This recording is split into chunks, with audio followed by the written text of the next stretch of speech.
मैं बोल रहा था आपको वक्फ का कानून बनेगा, दरगाहों को छीनेंगे, इवैक्यू प्रॉपर्टीज जो वक्फ है वो छीन लेंगे। हर जाविये से भारत के मुसलमानों को उनकी मजहब से दूर खींचने की कोशिश की जा रही है।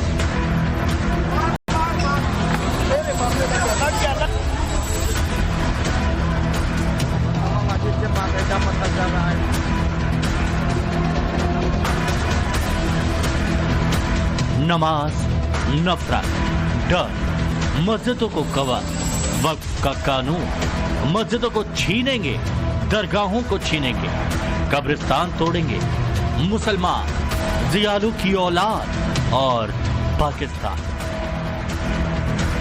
ये अज़दुद्दीन ओवैसी की नई क्रिमिनल स्क्रिप्ट के नफरती कीवर्ड। ये वो शब्द हैं जिनके एक एक अक्षर पर ओवैसी की जहरीली सोच की कोटिंग। इन्हीं हरफों के सहारे ओवैसी ने एक बार फिर से नफरत की सियासत को हवा दी। कहता है कि नहीं अगर तुम्हारे को डर है तुम नमाज मत पढ़ो, घर में बैठ जाओ। तुम्हारे को अगर डर है तो मत निकलो, घर में बैठ जाओ। कोई कहता है कि जिस तरह मस्जिदों को कवर से कवर कर दिए तुम अपने सर को कवर कर लो, मत निकलो।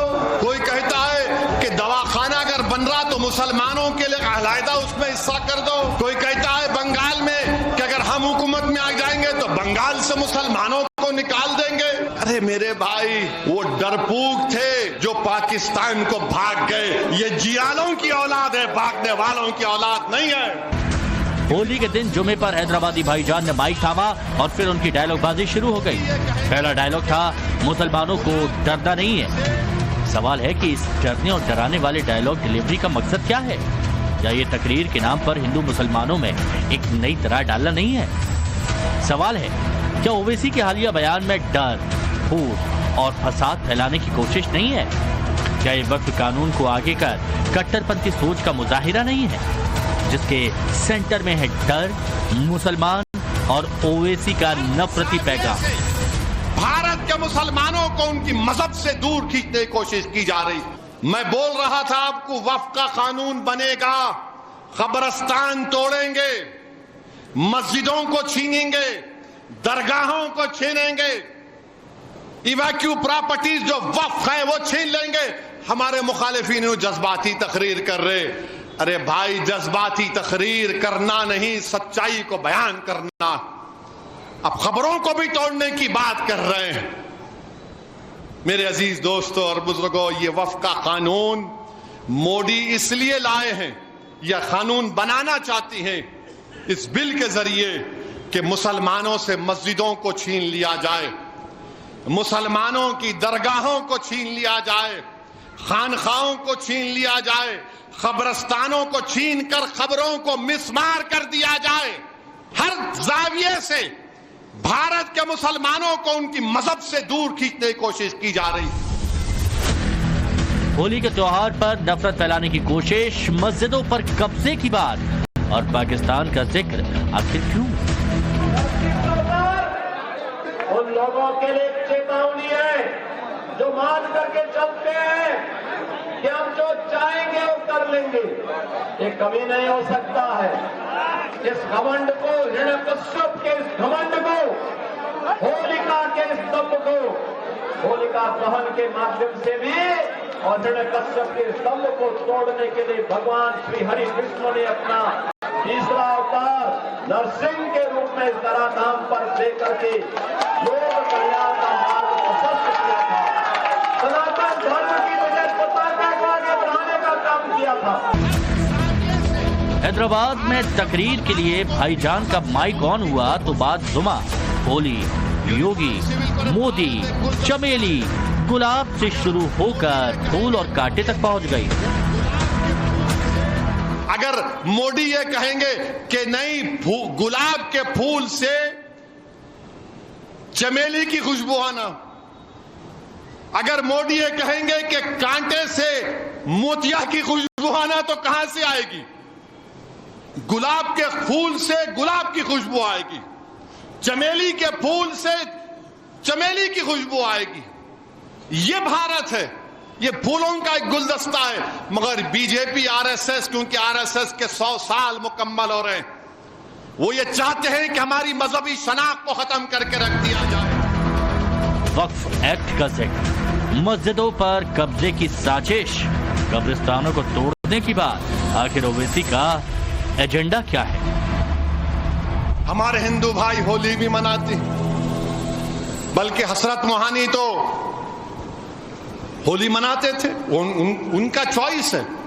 देखिए, मर्जी जो है ना, चॉइस, ये भारत के आईन में फंडामेंटल राइट है।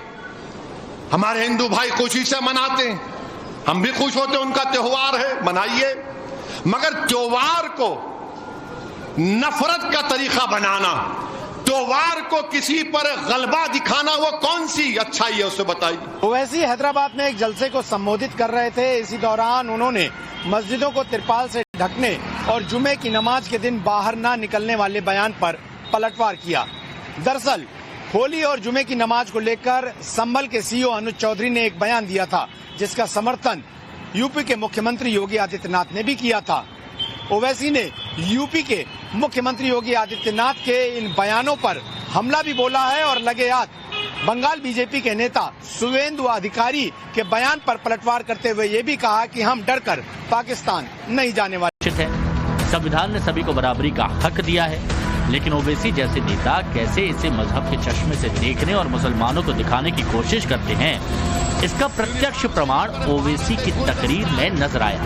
अगर मोदी ये कहेंगे कि नहीं, गुलाब के फूल से, या होली से पहले ओवैसी की नई कम्युनल स्क्रिप्ट आई, फिर हुड़दंगियों ने शहर शहर पत्थर बरसाए।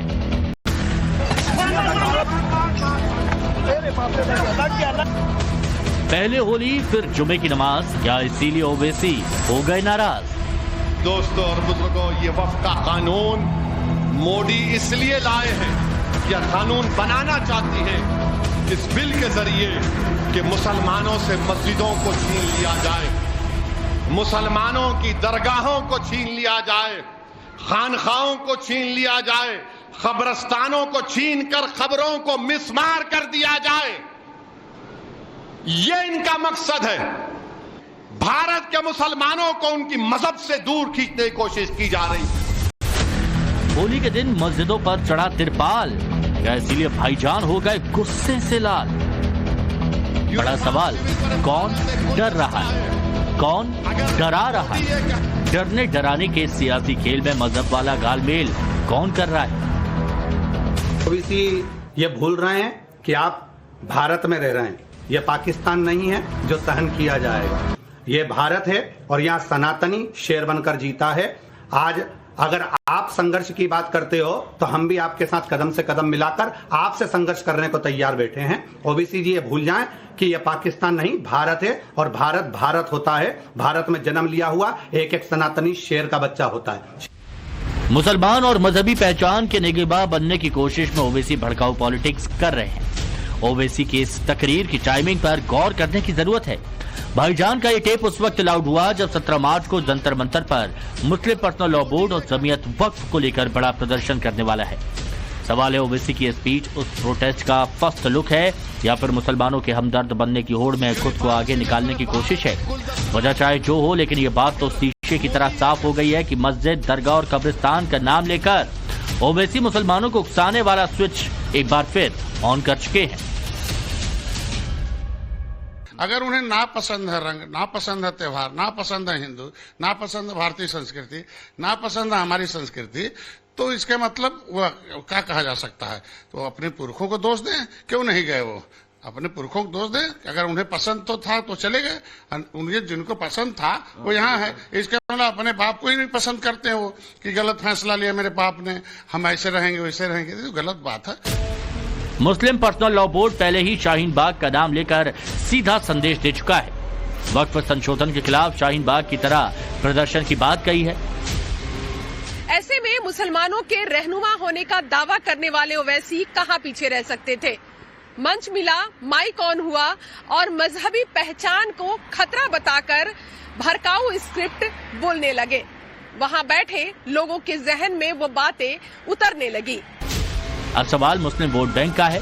वक्फ के सहारे तुष्टीकरण का है।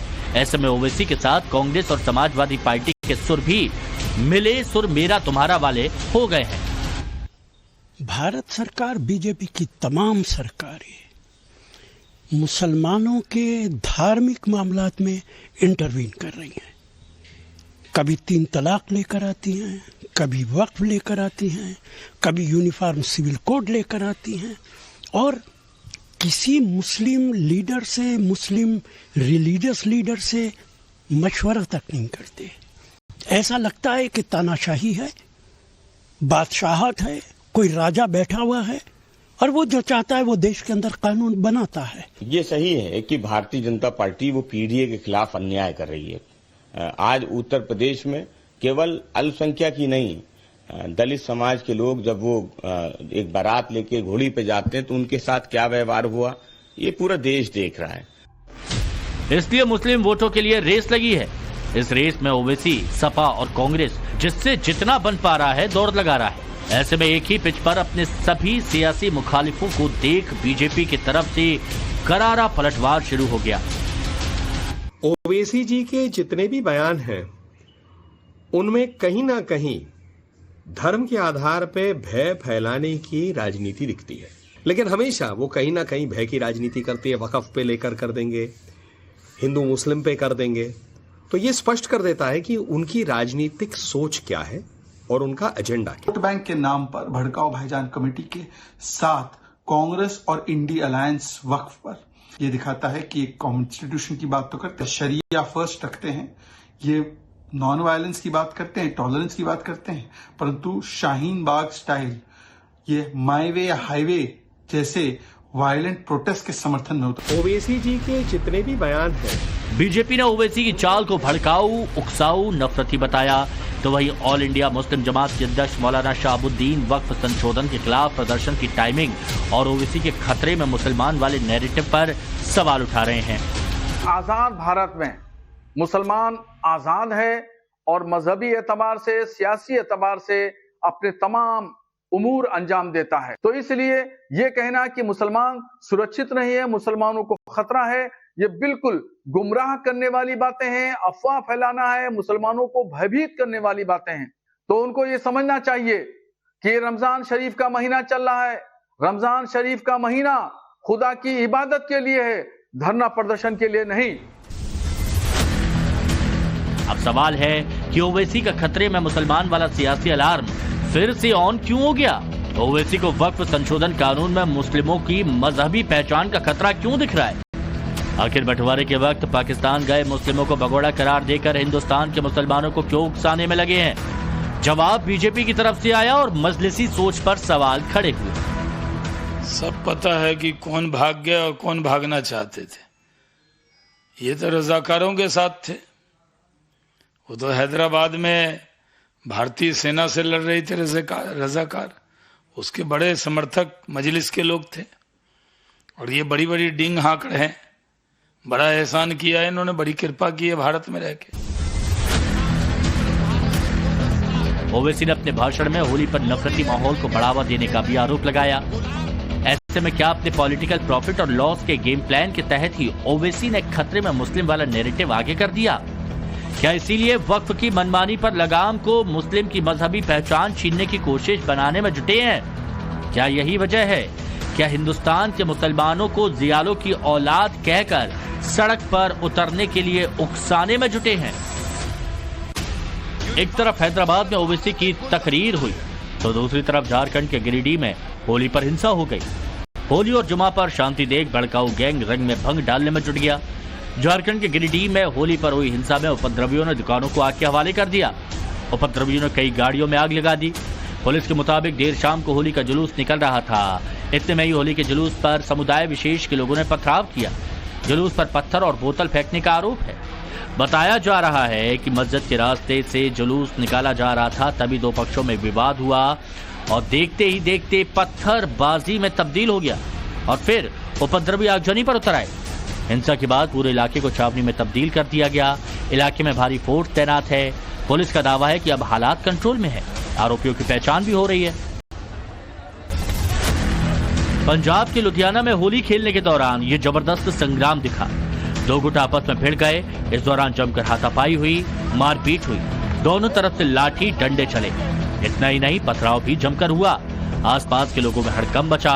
हालांकि पुलिस प्रशासन ने मौके पर पहुंचकर हालात संभाला और आरोपियों की तलाश में पुलिस की टीमें अब छापे मार रही हैं। यूपी के शाहजहांपुर में लाट साहब के जुलूस में कुछ उपद्रवियों ने जमकर बवाल किया। उपद्रवियों ने जब माहौल बिगाड़ने की कोशिश की तो पुलिस ने भी जबरदस्त एक्शन लिया और सभी उपद्रवियों को खदेड़ दिया। वैसे तो शाहजहांपुर की जूता मार होली देश भर में प्रसिद्ध है। इस मौके पर ही लाट साहब का जुलूस निकाला जाता है, लेकिन इस बार उपद्रवियों ने जुलूस के माहौल को खराब करने की कोशिश की और पुलिस पर पथराव किया, जिसके बाद पुलिस के सदर बाजार थाना इलाके में हुड़दंगियों को कंट्रोल करने के लिए लाठियां भांजी गई। बताया जा रहा है कि जुलूस निकाले जाने के चलते शाहजहांपुर पुलिस ने खास तैयारियां की थी और होली के रंग में खलल ना पड़े इसके लिए हजारों पुलिस और आरएएस के जवान तैनात थे। लेकिन जब जुलूस के अंदर से ही उपद्रवियों ने पुलिस को टारगेट किया तब पुलिस ने ऐसा पलटवार किया कि लाठियां पड़ते ही उपद्रवी मैदान छोड़कर भाग खड़े हुए, जिसके बाद जुलूस को आगे बढ़ाया गया। जिस तरह से होली और जुमे की नमाज को लेकर हुड़दंग की आशंका थी वो प्रशासन की सख्ती में पूरी तरह से कामयाब नहीं हो सकी। क्या इसी वजह से हैदराबाद में ओवैसी भाईजान ने अपनी तकरीर को मजहब के इर्द गिर्द मोड़ दिया?